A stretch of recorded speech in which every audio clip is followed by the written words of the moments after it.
Assalamu alaikum wa rahmatullahi wa barakatuh and welcome to Ummah Radio. You are listening to the Mustalahul Hadeeth class with myself, Abu Mus'ab. Alright, so we are still doing the kitab known as Muqaddimatun fi Usul al-Hadith of Mulana Abdul Haq al-Dihlawi rahimahullah.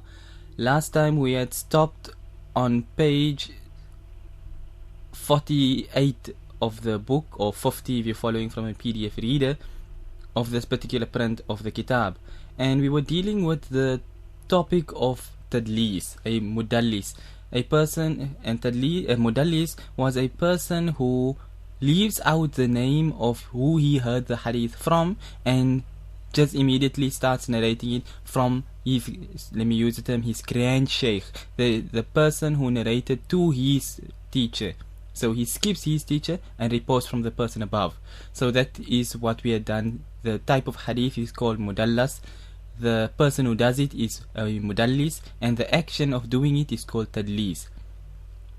So tonight, inshallah, we just finish up that point of the mudallas narrations. So tonight he deals with the reasons why some people went this way. So to begin with, Bismillahi walhamdulillahi wassalatu wassalamu ala rasulillahi wa ala alihi wa sahbihi wa man wala. So he says, Asbabu tadlis, the reasons behind why people do tadlis. He says, وَالْبَاعِثُ عَلَى التَّدْلِيسِ قَدْ يَكُونُ لِبَعْضِ النَّاسِ غَرَضٌ فَاسِدٌ.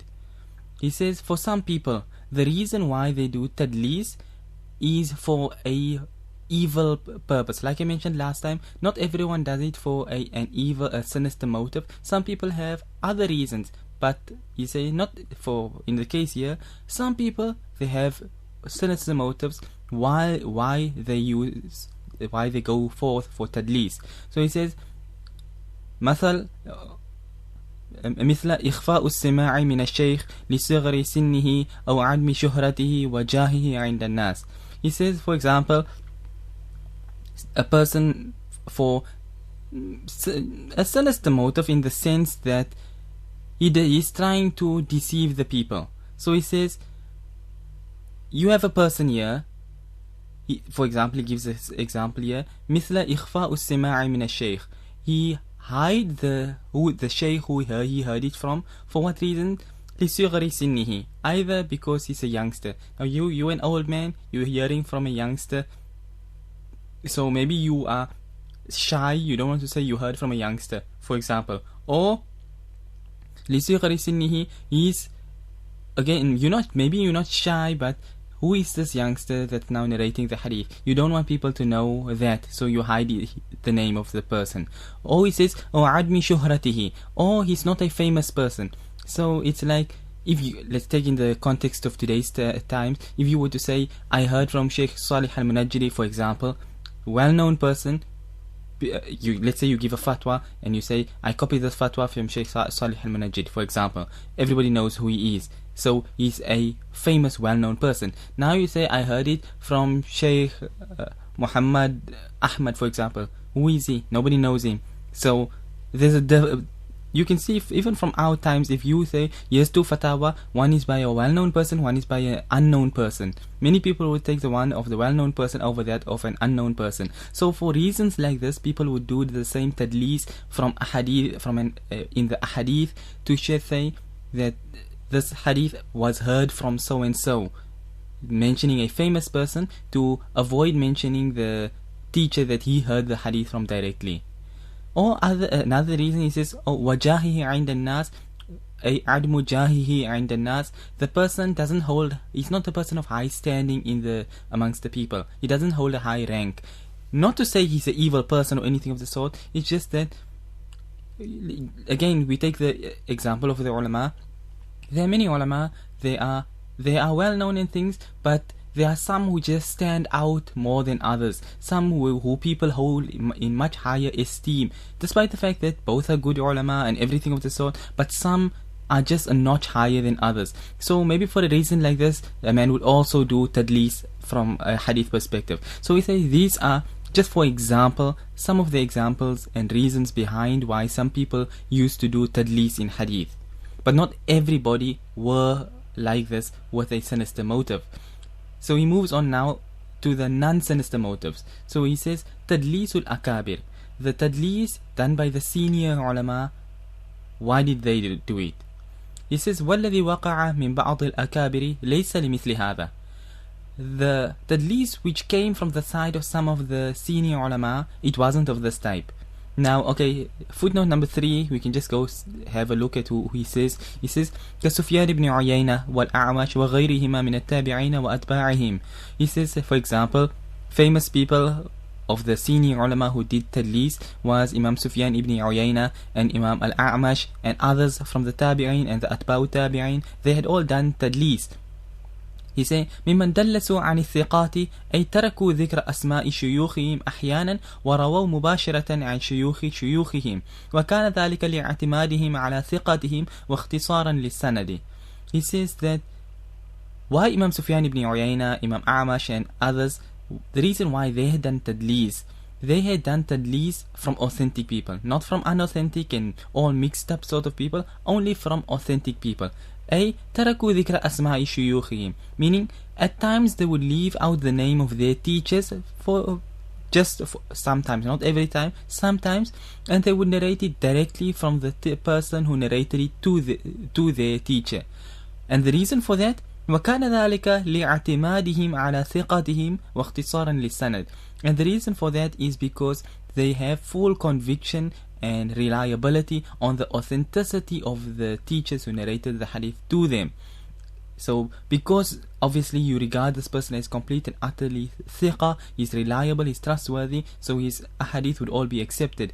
So in order to shorten the sanad, obviously being tabi'in and atba'u tabi'in, they have very little people in the sanad. Now if you must narrate a sanad with 5 people in the chain, and now you want to narrate it with 4, or you have 3 people in the chain, and you drop out just the name of your sheikh, and then it comes to just 2, a sheikh, a tabi'i, you drop out your sheikh and you go straight, a tabi'i, a sahabi, Rasulullah sallallahu alayhi wasallam. So just to make the sanad itself shorter, they would do it in this manner. And like I mentioned, it's similar to the case of Imam At-Tabrizi rahimahullah, as we know in Mishkat, where the entire sanad was taken out. So this Tadlis was done on a more minute scale, a smaller scale to what came along in later years, where the entire sanad was left out. So it wasn't for any sinister motive why the senior ulama had done Tadlis, like Imam Sufyan ibn Uyayna rahimahumullah.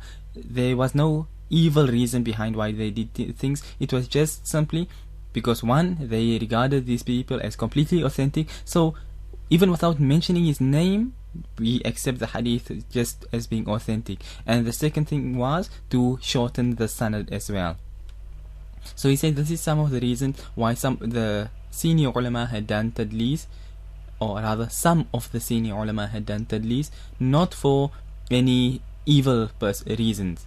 So he says, coming back to the kitab again, he says, وَالَّذِي وَقَعَ مِنْ بَعْضِ الْأَكَابِرِ لَيْسَ لِمِثْلِ هَذَا بَلْ مِنْ جِهَةِ وثوقهم بصحة الحديث واستغناء بشهرة الحال. He says that from the side of the senior ulama who did this Tadlis, it wasn't for this evil, sinister motives as the other people mentioned above, but it is من جهة وثوقهم بصحة الحديث, but from the basis that they considered these teachers to be of the utmost reliability and trustworthiness and authenticity, therefore the hadith is authentic. So they felt sufficiently reliable to take the hadith on its face value like this, while leaving out the name of their sheikh, and that is sufficient to keep the hadith still as being authentic. So for that reason, the senior ulama had done Tadlis, but not for any evil reason, like wanting people mustn't know who he heard it from and things of that nature. He then continues on, he says, قال الشمني رحمه الله يحتمل أن يكون قد سمع الحديث من جماعة من الثقات وعن ذلك الرجل فاستغنى بذكره عن ذكر أحدهم أو ذكر جميعهم لتحققه بصحة الحديث فيه كما يفعل المرسل. Imam Ash-Shumunni rahimahullah, he says that it's possible the reason why some of the senior ulama had done tadlis is because he had heard the hadith from a group of people, not just from one person. And this was something that happened a lot, that many of the ulama, Imam Bukhari, Imam At-Tirmidhi and many others, they heard maybe one hadith from 5, 6, 7 people. So he heard it from a group of people, all who are authentic, وعن ذلك الرجل, and from that person as well. فاستغنى بذكره عن ذكر أحدهم. So he sufficed himself by just mentioning this one particular person, عن ذكر أحدهم, instead of mentioning all the other people. Let's say he heard it from a group of 20 people and he heard it from this one other person here, but now he mentions I heard the hadith and he quotes this one other person here on the side, and he doesn't mention any one of the 20, nor does he mention that I heard it from these 20 people. So عن أحدهم أو عن ذكر جميعهم, he don't mention one or all of them, he mentions one separate person altogether. So the reason لتحققه بصحة الحديث فيه, because he has the utmost acceptance that this hadith is authentic, so therefore he leave out the name of the sheikh who he heard it from. So he says this action of these ulama like this, he says it is كما يفعل المرسل. It is like how a mursil is a person who does irsal, who the hadith type being called a mursal hadith. He says that this type of tadlis and a mursal hadith is very much the same, in the sense that a person who makes a hadith mursal, he leaves out simply the name of the sahabi and he narrates it directly to, or rather attributes it directly to Rasulullah sallallahu alaihi wasallam. For example, we say Imam Hassan al-Basri rahimahullah, he leave out the name of the sahabi and he say قال Rasulullah sallallahu alaihi wasallam. Now obviously we know him not being a sahabi, he had never met Rasulullah sallallahu alaihi wasallam. But the reason why he leaves out the name of the sahabi is because everybody knows as-sahabatu kulluhum adul, that the sahaba radiyallahu anhum, they are all 100% reliable and trustworthy. So there's no need to go and check, is he authentic, can we rely on him or anything of the sort. So if we leave out the name of a sahabi who we heard from, then there's no question about its authenticity. No one doubts the authenticity of the sahaba. So we say in a like manner here, these ulama, they held that same regard for their teachers who they heard the hadith from, that they are of the highest level of authenticity. So even by leaving out their names and narrating it from the person above them, it would not affect the authenticity of the narration in their eyes. For that reason, they had left out the name of their teacher, not for any evil reason. So anyhow, that is now what a mudallas hadith is all about. Now we go on to a new term, which is al-Mudhtarib, a Mudhtarib Hadeeth. He says, okay, Mudhtarib, firstly, just from a linguistic perspective, a Mudhtarib Hadeeth, when we say a hadith in Mudhtarib, it means a hadith which is confused, it's jumbled up, there's some problems clashing with itself. So that's what a Mudhtarib Hadeeth is about. He says, وإن وقع في إسناد أو متن اختلاف من الرواة بتقديم أو تأخير أو زيادة أو نقصان أو إبدال راو مكان راو آخر أو متن مكان متن أو تصحيف في أسماء السند أو أجزاء المتن أو باختصار أو حذف أو مثل ذلك فالحديث مضطرب.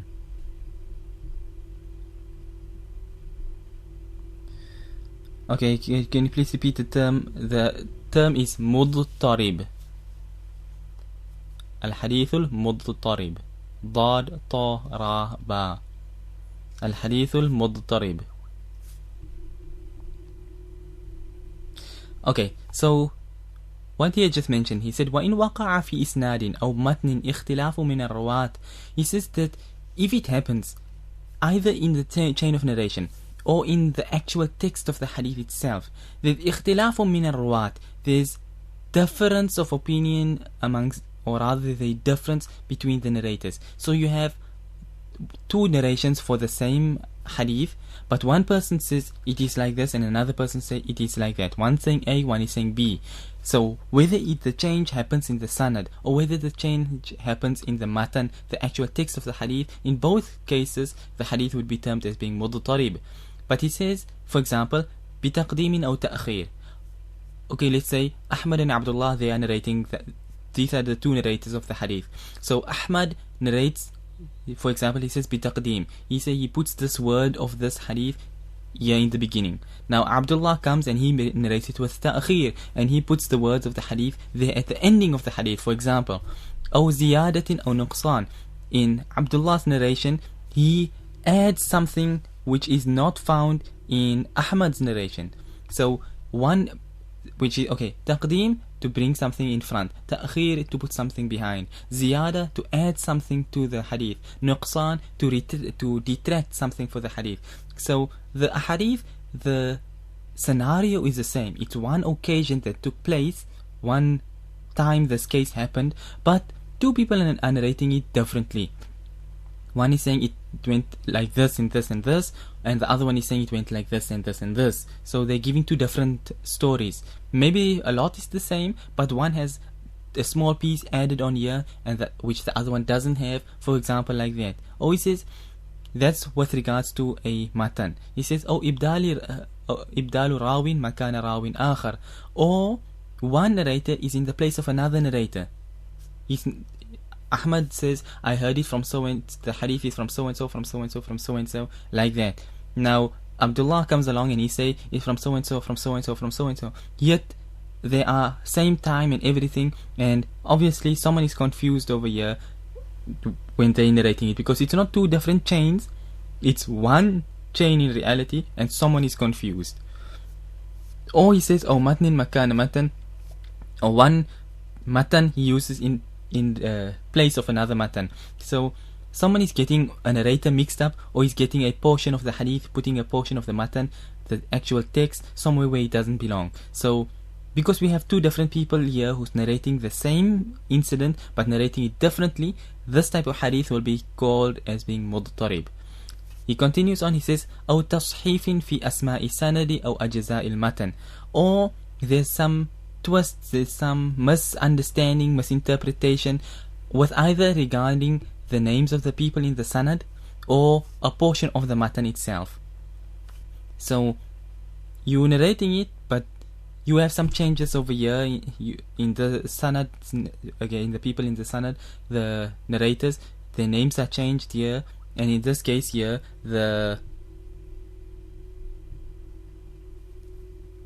okay, question. How can they add stuff to the hadith when it's a qawl of Rasulullah sallallahu alayhi wasallam? They're not adding to the hadith. They're not changing the words of Rasulullah sallallahu alayhi wasallam. There are two people narrating a hadith. One is saying Rasulullah sallallahu alayhi wasallam said A, B, C, D, E, F, G. And the other one is saying Rasulullah sallallahu alayhi wasallam said A, B, D, G, E, for example.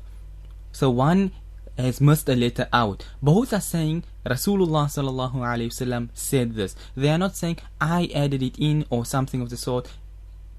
But either Rasulullah sallallahu alayhi wasallam did actually say it. Okay, we'll come to that in a moment, but I'll mention it here now anyway, that either Rasulullah sallallahu alayhi wasallam did say it. It took place on two different occasions. So in that case, there's no contradiction. Or one person came late and he only heard the last portion, and the other person who heard before him, he heard the whole thing. So the one person who say, no, Rasulullah sallallahu alayhi wasallam only said, for example, D, E, F, for example. The other one was there from the beginning, so he heard A, B, C, D, E, F as well. So there's a way you work out to remove the Idhtiraab from the hadith. That's the one way.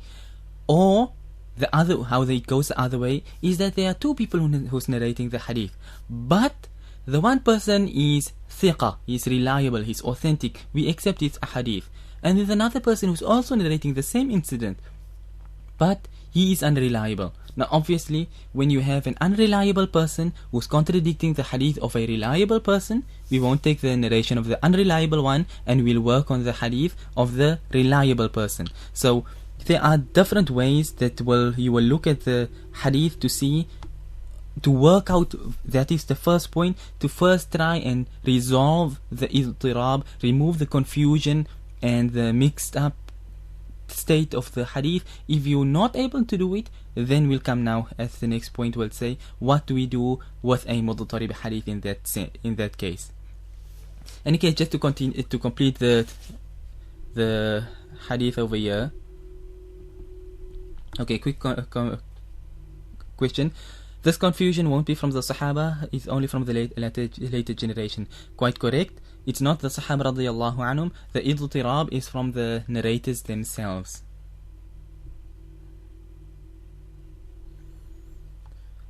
Alright, so in any case, it was here أو تصحيف في أسماء السند أو أجزاء المتن, or there's some twist either in the names of the people in the sanad or a portion of the matan is different, some misinterpretation somewhere along the line, أو باختصار أو حذف, or there's the hadith is put in a concise form over in the one narration, or some part is dropped out in one of the narrations. So he's just giving various examples of how you get a Mudhtarib Hadeeth, that they are differing, all these different ways that they can differ. أو مثل ذلك, or any other similar way where you have one hadith but different, or rather one incident but through two different chains which now are contradicting one another. He says in a case like this, فَالْحَدِيثُ مُضْطَرِبٌ, the hadith will be termed as being مُضْطَرِب. Now, what is the ruling of a Mudhtarib Hadeeth? He says, حكم المضطرب من الروايات. The ruling, how we deal with Mudhtarib Hadeeth, he says, فإن أمكن الجمع فبها وإلا فالتوقف. He says, if it's possible to bring all the ahadith together and resolve the problems, resolve the confusion, then فبها, then so be it. And then we will try and resolve the confusion, and there won't be any problem with any of the hadith. But he says, وَإِلَّا فَالتَّوَقُّفْ, if we are unable to resolve the problems of a Mudhtarib Hadeeth, we are unable to remove the confusion, then in that case we will make tawaqquf. We won't take a stance to say it's authentic or unauthentic. We'll have to do further research to see is it authentic or not. But as a blanket rule, looking at it like that, without being able to remove the confusion, we won't take a stance. But on this point here, you see he's got a footnote, which is footnote number 2. So we move on to footnote number 2. He says, الحديث المضطرب يكون حديثا ضعيفا وحكمه الرد ليس التوقف. That a مضطرب hadith, it is a weak hadith, and its ruling is that it is to be rejected, not tawaquf, meaning when you come across a Mudhtarib Hadeeth, it's a weak hadith which is unacceptable. It's not a hadith that you make tawaqquf and do not take a stance towards. No, the stance you should take is that you reject it. This is what he's mentioning here, is from Imam Ibn Hajar al-Asqalani rahimahullah. Any case, the quote continues, اللهم إلا أن يتوقع زوال الاضطراب فيكون حكمه حينئذ التوقف. Except, he says, you're supposed to reject it, but if you can foresee that you will be able to remove the confusion, then in that case the ruling will be tawaqquf. So if you can see, okay, the confusion don't seem all that great, it's possible we can sort out here and remove the confusion, then in that case there'll be tawaqquf. But if you are unable and you see no, there's no way that we're going to be able to resolve the confusion over here, then in that case, according to Imam Ibn Hajar rahimahullah, the hadith will be da'if, and it will be weak, and it will be unacceptable. And I'm saying using the term unacceptable rather loosely over here, because we know that there are certain conditions for the acceptability of using weak hadith for fadail and things like that. But I'm just using it here, the term unacceptable, in the greatest sense of things, to use a weak hadith to derive ahkam and things of that nature. So I'm using it as unacceptable in that sense. Any case, so he says that if you can foresee that you will be able to remove the okay, question over here, does this include two same hadith which is narrated by Sahaba? Yes, it includes two same narrations which are reported by Sahaba. It includes two narrations which are reported by the same Sahabi. So for also there, whichever way it takes place, that one incident is being reported through in two conflicting ways. So whether it's from two Sahaba who report it in conflicting ways, Hazrat Abu Huraira radiyallahu anhu says this, Hazrat Rafi' radiyallahu anhu says that, and it's one incident, it's not two incidents, it's only one incident, then in that case there will be Idhtiraab. Obviously now, again, we will first look how do we solve the Idhtiraab? Okay, let's take for example an example which comes to mind on the topic of Salah. For example, Hazrat Aisha radiyallahu anha and Hazrat Abdullah ibn Abbas radiyallahu anhum, they had said that Rasulullah sallallahu alaihi wasallam used to make one salam after Salah. So ending the Salah, only one salam. Assalamu alaikum wa rahmatullah, finish, and the Salah is over. You made it to the right and it's over. There was no second salam to the left. Now Hazrat Abdullah ibn Mas'ud radiyallahu anhu, he said that Rasulullah sallallahu alaihi wasallam made two salams, to the right and to the left. Now obviously we have Hazrat Aisha radiyallahu anha and Hazrat Abdullah ibn Abbas radiyallahu anhuma. Their views are the same, and Hazrat Abdullah ibn Mas'ud radiyallahu anhu, his view is differing from theirs. So one incident, two different viewpoints. Now we look at the hadith like this. There are different ways you can look at this. One, if you wanted to, you could say perhaps there were times where Rasulullah sallallahu alaihi wasallam would only make one salam, and at other times would make two salams. So that is one way. But the actual thing, what really took place, is that they were describing the same incident which took place, which is the general everyday salah that everybody used to perform behind Rasulullah sallallahu alaihi wasallam.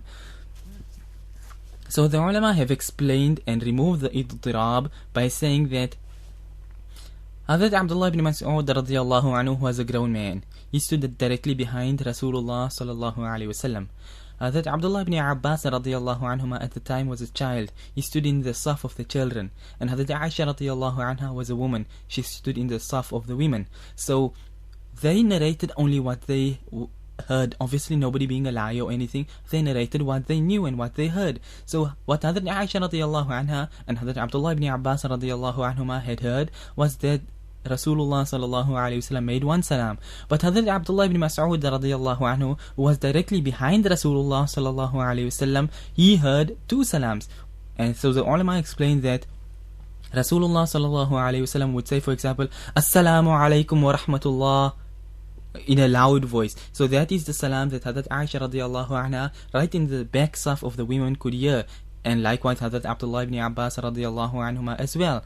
Then a softer salam, Assalamu alaikum wa rahmatullah, would be made to the left. Now with them at the back were unable to hear that salam, but obviously Hazrat Abdullah ibn Mas'ud radiyallahu anhu, who was directly behind, he was able to hear it. So they narrated what they heard, which was only one salam. But Hazrat Abdullah ibn Mas'ud radiyallahu anhu, who was right there, he heard both salams. So that's one way of removing the idhtiraab in a hadith. There are various other ways how it also takes place, whether, like I mentioned earlier, one Sahabi, he came in when something was already taking place, so he missed perhaps the first part of the hadith where Rasulullah sallallahu alaihi wasallam was speaking, so he come and he narrate only the ending part of a situation. Okay, question, but both are correct. Yes, as far as the authenticity of the hadith are concerned, we would say that both hadith are authentic and things like that. And other ulama, okay, I'm giving one version of how the idhtiraab can be removed. Other ulama may give different views and say no, that the first salam is what is obligatory and the second salam is sunnah, for example. So different ulama would give differing ways of removing the idhtiraab and come to different conclusions as well as a result of that too.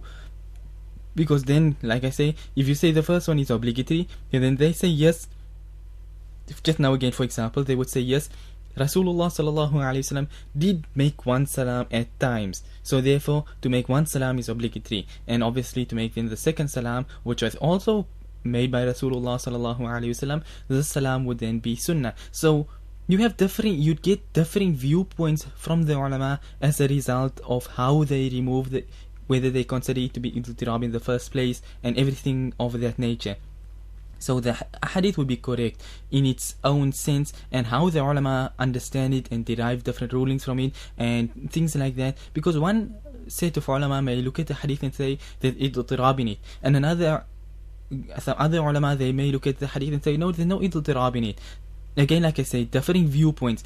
One would say that, like I mentioned now, this whole long story, that it's because of this they were in the children and the women's section, so they didn't hear it and things. And other ulama would say no, it just simply took place at different occasions. So at some occasions it was 1 salam, at other occasions it was 2 salam, so there's no idhtiraab. So different views like this. So as far as the correctness and the authenticity about it, that much will be in its place. And how the ulama then to delve into it, rather, to come to the different conclusions, they would then say that this hadith is contradicting maybe another more powerful hadith, so therefore based on that this one would be weaker and unacceptable, or whatever the case may be.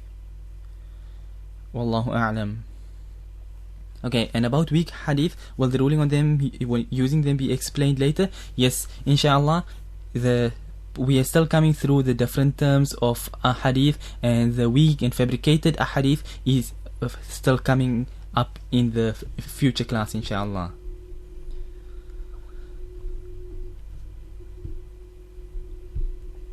Okay, anyway, coming back to where we were. So he says that إلا أن يتوقع زوال الاضطراب فيكون حكمه حينئذ التوقف.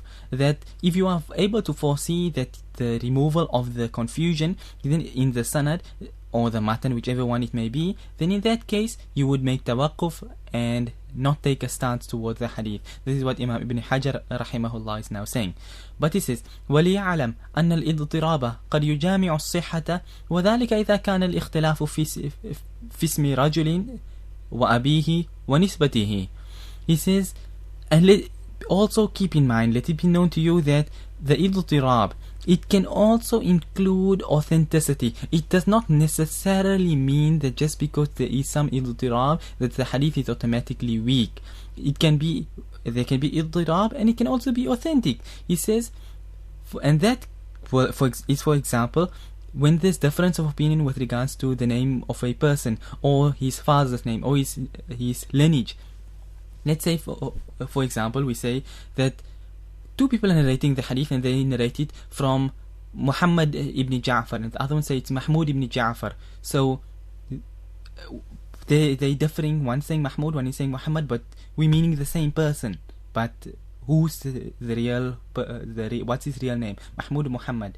It's idhtirab, there's a confusion. One is saying his name is Mahmud and one is saying his name is Muhammad. Obviously his name is either Muhammad or Mahmud, one of the two is correct. Or he says for example wa abihi, you say his name is Muhammad ibn Ja'far and the other one says no, his name is Muhammad ibn Abdullah.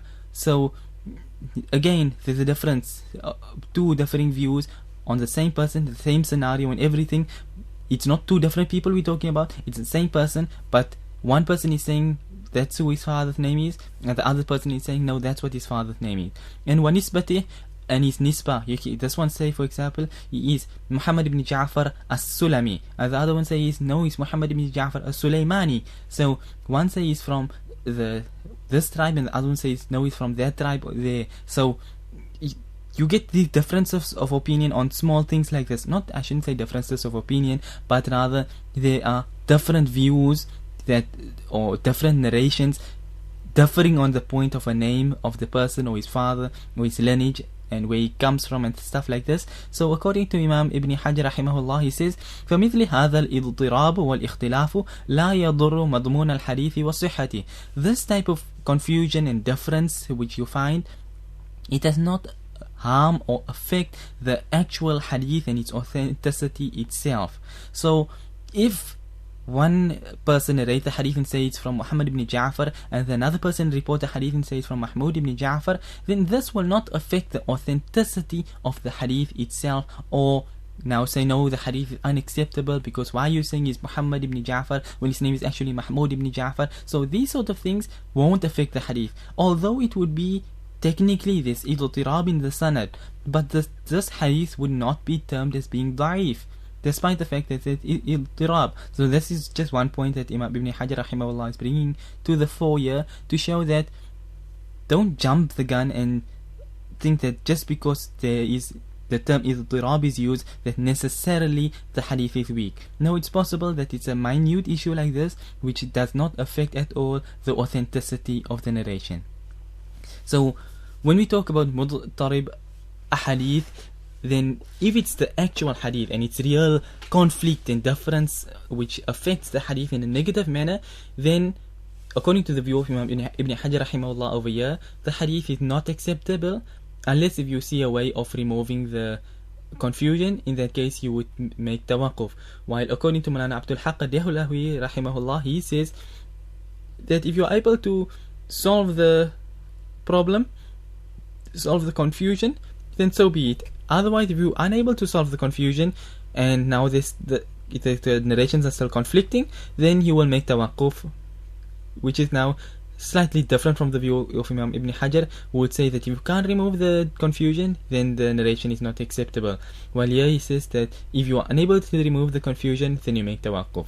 So that's two differing views on the point of a Mudhtarib Hadeeth.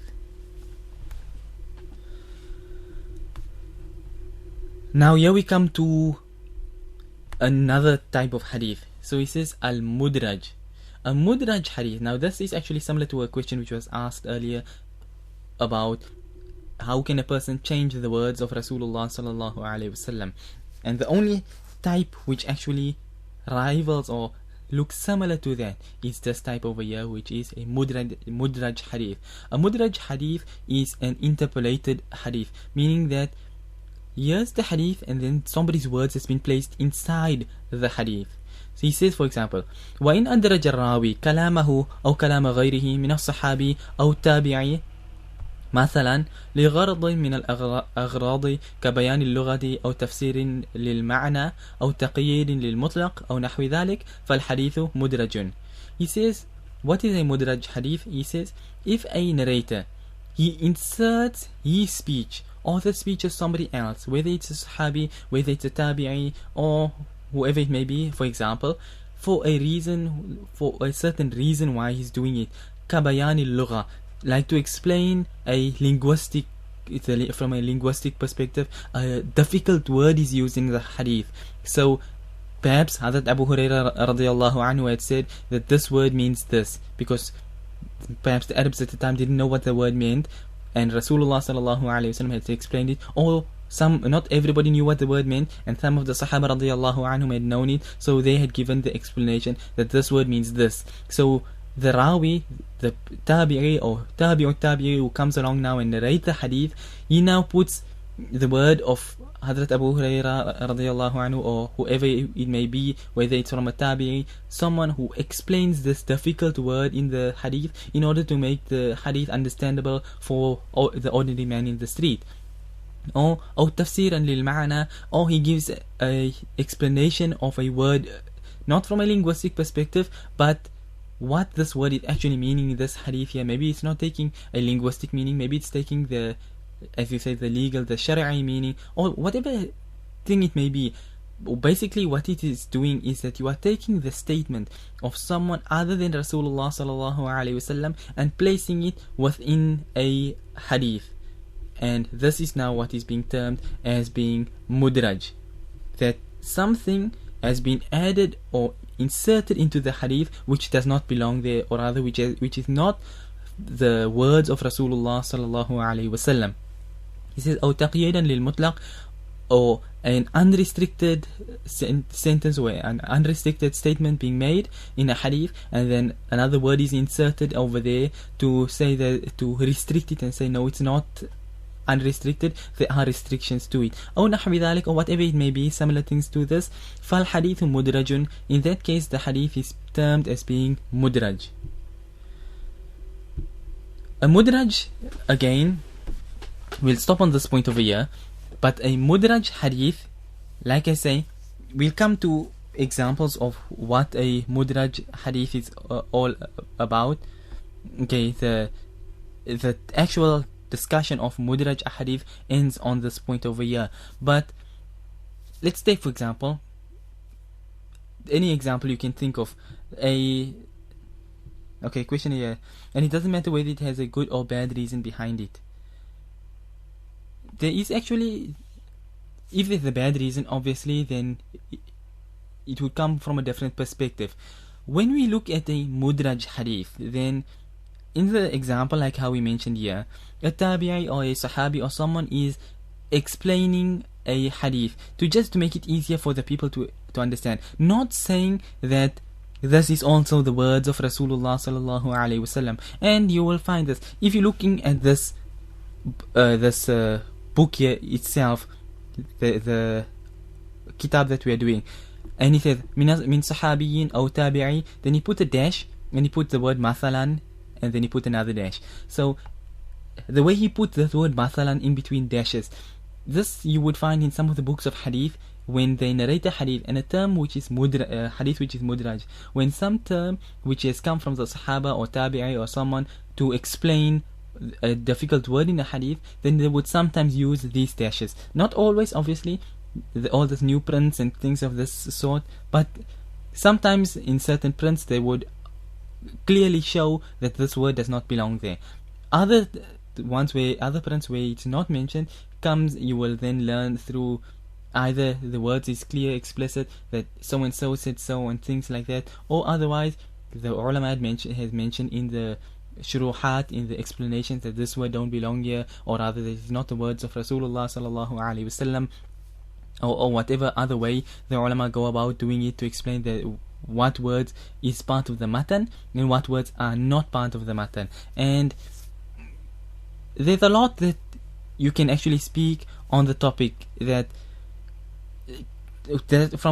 now from a good perspective, the way that Sahaba radiallahu anhum had put in a word from them to explain it. Now if a person was doing it from a sinister perspective, and he is now putting in a word here to make it seem as though this is the words of Rasulullah sallallahu alaihi wasallam, then obviously this hadith will not be acceptable anymore. Why is that?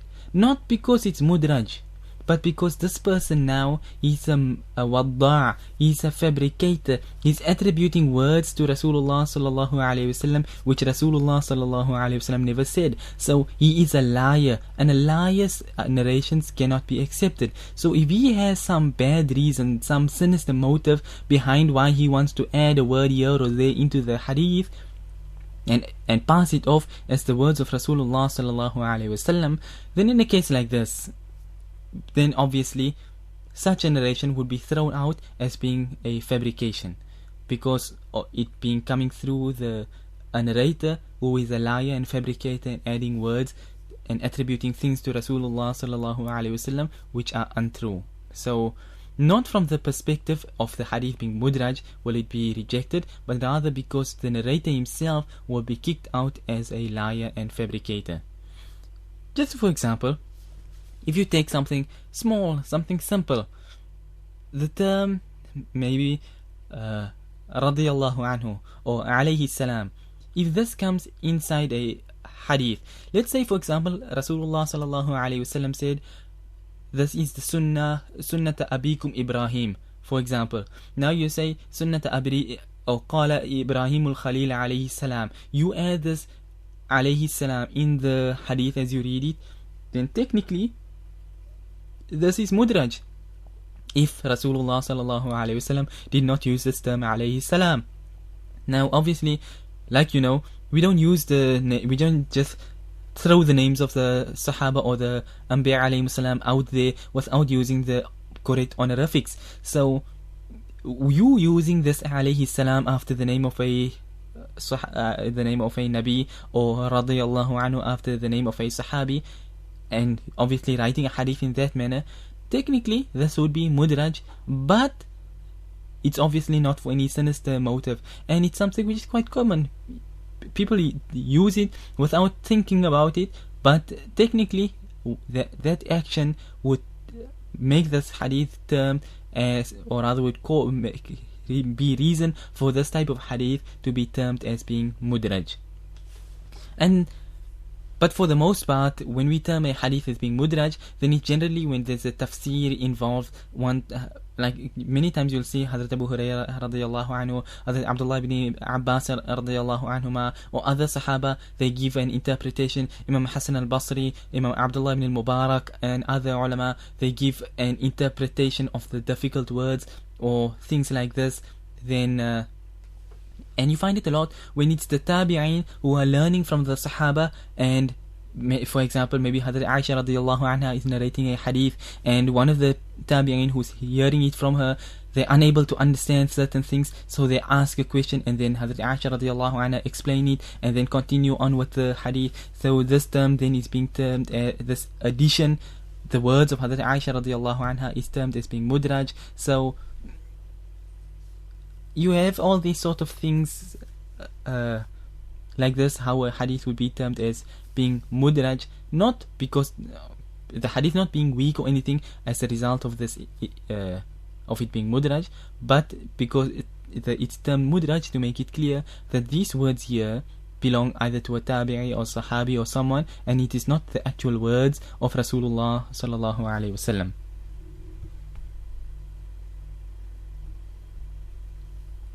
Okay, question. For some reason, I'm not comfortable accepting the narrators of hadith that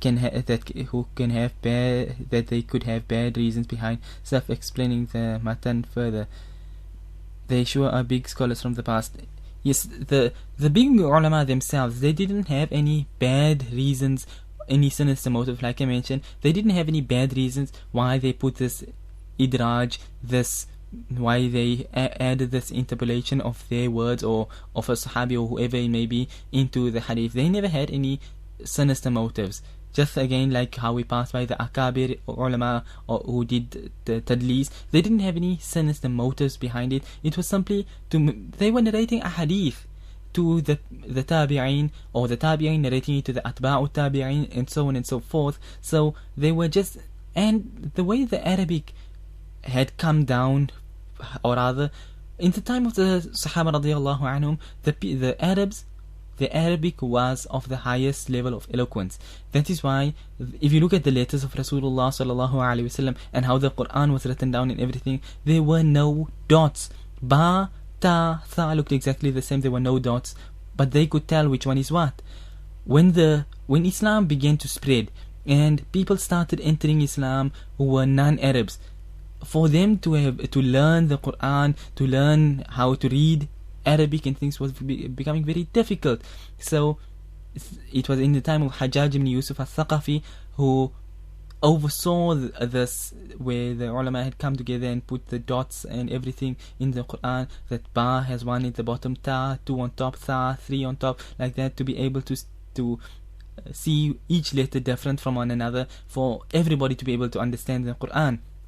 So the reason behind mentioning this is that in the time of the Sahaba, they knew the Arabic, but the Tabi'in and Atba'u Tabi'in who came to learn, many of them were, maybe the language was Farsi, for example. They converted to Islam, they didn't know Arabic that well. They learned Arabic, but their Arabic was not on the level, obviously, of the Sahaba to have known certain difficult words. So the Sahaba radiallahu anhum would give a tafsir, an explanation as to what this particular word here means. So this word being added over here would then be mudraj. So when the Sahaba radiallahu anhum and the tabi'in them, when they had done this, it wasn't for any bad sinister motives, but rather it was simply for the motive of making the hadith easier to understand.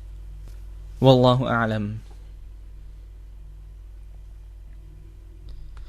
Alright, so that was the point on page 50 where we have just stopped on the hadith type of mudraj, and the next point will be tanbih, which is now an important note that he brings up, but that inshallah we will do next time. If there are any questions, you can feel free to ask now.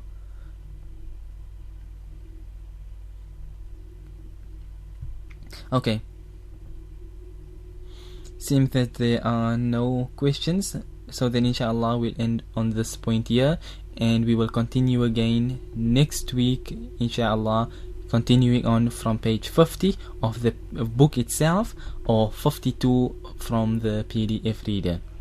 So until then, we will end for now when we say وَصَلَّى اللَّهُ وَسَلَّمَ وَبَارَكَ عَلَى نَبِيِّنَا مُحَمَّدٍ سُبْحَانَ اللَّهِ وَبِحَمْدِهِ سُبْحَانَكَ اللَّهُمَّ وَبِحَمْدِكَ نَشْهَدُ أَن لَّا إِلَهَ إِلَّا أَنْتَ نَسْتَغْفِرُكَ وَنَتُوبُ إِلَيْكَ.